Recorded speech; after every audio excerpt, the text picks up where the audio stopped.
How do you measure a person's wealth? Is it how much investment and property they own, or is it how much they spend? Well, the House of Saud doesn't care what standard you use, as it has properties worth figures that resemble a Nigerian phone number. And boy, do they also spend lavishly on the most ridiculous things you could ever imagine. Houses, paintings, soccer establishments, and even cities, to name a few. In this video, I'm going to reveal to you just how rich the richest family in the world is, starting with one of their cheapest acquisitions, Chateau Louis Mansion, $301 million.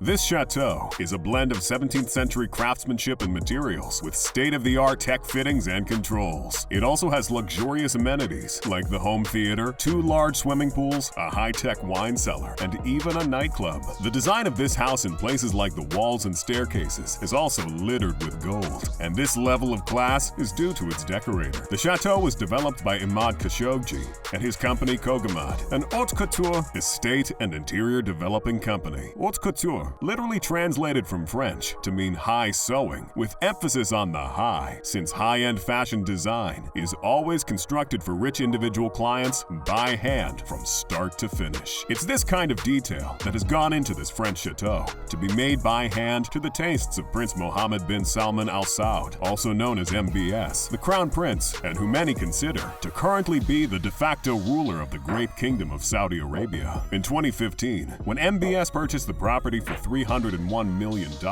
It was a world record price for a private residence. However, Imad Khashoggi's renovations blew that price to bits when he demolished the house and built another one from the ground up, using 17th century craft traditions. Over the 3 years that it took to develop this haute couture home, Kogamad was said to hire about 120 workers every day. That's a total of more than 131,400 workers from 2008 to 2011. Although there's a price tag of about $301 million, haute couture is always considered by the French to not have a price tag, because budget is irrelevant. The effort of the many experts is priceless. The use of precious materials and techniques, like Brazilian moonstone, Iranian pink onyx, and several other marbles, painting and decor, cabinet making, roofing, and more, from countries like Italy, Portugal, Turkey, and of course, France, also blew the price tag off this property. And so the Chateau Louis may be worth more than what it's being valued at. It's one of those estates that will move on to become a monument due to its specificity and luxury. Its historical dome paintings, white and gold styled furniture, and lush parks and gardens, inspired from the Chateau de Versailles and the Chateau de Vaux-le-Vicomte, all set it apart from any home anywhere in the world.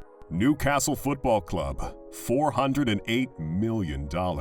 Before the pandemic hit football clubs, Forbes valued the different sources of income for Newcastle Football Club for 2019. Their operating income was $79 million. Their income from broadcasting was just over $250 million. Commercial sales brought in $48 million, and matchday revenue from ticket sales in their 52,000 capacity stadium was $49 million. That sounds like a lot, till you compare the same metrics with the richest football clubs, like Manchester City, Real Madrid, or Manchester United. In 2019, the highest matchday revenue was $800 million. The biggest commercial revenue was $1.5 billion, and the highest earners from broadcasting got $1.2 billion. Numbers that dwarf Newcastle's. But on the 7th of October, Newcastle became the club with the richest owners in the richest and most popular sport in the history of mankind. And that's no mean feat, seeing as some of the world's wealthiest billionaires have been battling it off-field with their acquisitions of football clubs. Sitting as the chair of the 10th most valuable sovereign wealth fund in the world, the Public Investment Fund, Mohammed bin Salman bought 80% of Newcastle Football Club at $408 billion. Other rich football clubs include the owner of Paris Saint-Germain, Tamim bin Hamad Al Thani, worth $2 billion. The owner of Arsenal Football Club, Stan Kroenke, worth $10 billion. The owner of Juventus, Andrea Agnelli, worth $13.5 billion. The owner of Manchester City Football Club, Sheikh Mansour bin Zayed Al Nahyan, worth $20 billion.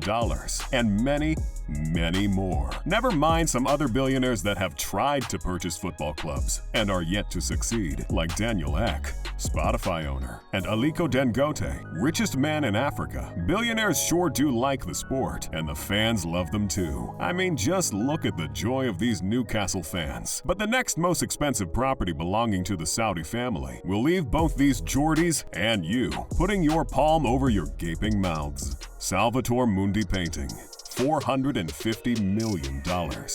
That's right. The Saudi royal family can spend nearly $500 million on an acquisition that directly affects the lives of an entire city across the seas. But they'll spend even more on a 45.4 by 65.6 centimeter Leonardo da Vinci painting. Symbolic. It may seem like extravagant spending, and seeing as the painting belongs to MBS, he has been criticized in the past for his flamboyant spending habits. In an interview with CBS on 60 Minutes, he addressed these remarks by saying, "As far as my private expenses, I'm a rich person and not a poor person. I'm not Gandhi or Mandela. I'm a member of the ruling family that existed for hundreds of years before the founding of Saudi Arabia. To date, the Salvator Mundi is the most expensive art painting ever sold and was purchased at an auction by Prince Badr bin Abdullah in New York from Christie's, a British auction house. It was initially reported that the painting was purchased for the Abu Dhabi Department of Tourism and Culture and that it would be displayed in the Louvre, Abu Dhabi. However, further investigation has led to the conclusion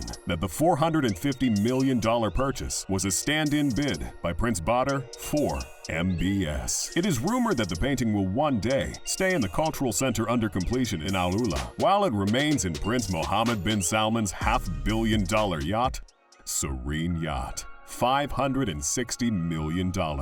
It has amenities fit for billionaire Saudi royalty, including 3 large swimming pools, 2 helipads, an indoor climbing wall, a fully equipped spa, among others. The deck just forward of the sun deck is the ultimate relaxation spot. It has a spa pool with a restaurant and bar just behind, 2 hot tubs, and a large furniture setting for dining in the covering of the sun deck. Serene Sky Lounge is also very chill, with views to every direction of the ocean and exquisite furniture and dining areas. Serene is modeled to have a palatial design and feel, with white and gold colors, large dining tables, floor-to-ceiling glass walls, 1 master suite on an owner's deck, a VIP cabin, 3 twin cabins, 7 double staterooms, a staff of 40 persons, as well as an underwater viewing lounge. It's no wonder that MBS spends a lot of time on this super yacht, which, in turn, explains why the Salvator Mundi painting is rumored to be hanging on the walls of this yacht. And if that's true, it means we have about $1 billion floating in the open sea. NEOM. $500 billion. Shocked? Don't be. I know it's a big leap from $500 million to $500 billion, but this isn't the richest monarchy in the world for nothing. And what is NEOM anyway? It's a futuristic city being built along the coast of the Red Sea with a budget of $500 billion and the potential to greatly diversify the country's economy from oil. The first development to be built in NEOM is called The Line, and it's projected to create 380,000 jobs and add $48 billion to the country's GDP once it's up and running. The plan for NEOM is to make a city that's sort of a cross between Silicon Valley and Hollywood. Innovation and entertainment. Much like Dubai's 2020 Expo, but bigger and eternal. The entire city will run on renewable energy and has already started inspiring ideas like flying taxis, carless and streetless cities with zero carbon emissions, and even a personal moon to light up NEOM at night. Its economic zone will be developed through a joint stock company owned by the Public Investment Fund and operate independently from the existing governmental framework. It's a pretty impressive and expensive property that the royal family is building through its sovereign wealth fund. But we have one more title to blow you away. Aramco, $2 trillion. At the end of the day, Arab royalty always has access to oil money. Lots of it. Aramco is one of the largest companies in the world by revenue and net worth, with Apple being the most valuable company by just a little, well, by about $3 billion. With Mohammed bin Salman as the chair of this global conglomerate, the government of Saudi Arabia owns about 99% of shares in this $2 trillion gobsmacking company. In the past, people have valued the House of Saud to be worth $1.4 trillion. Almost 20 times as wealthy as the British royal family. However, we'd like to think higher. Say, about $2 trillion.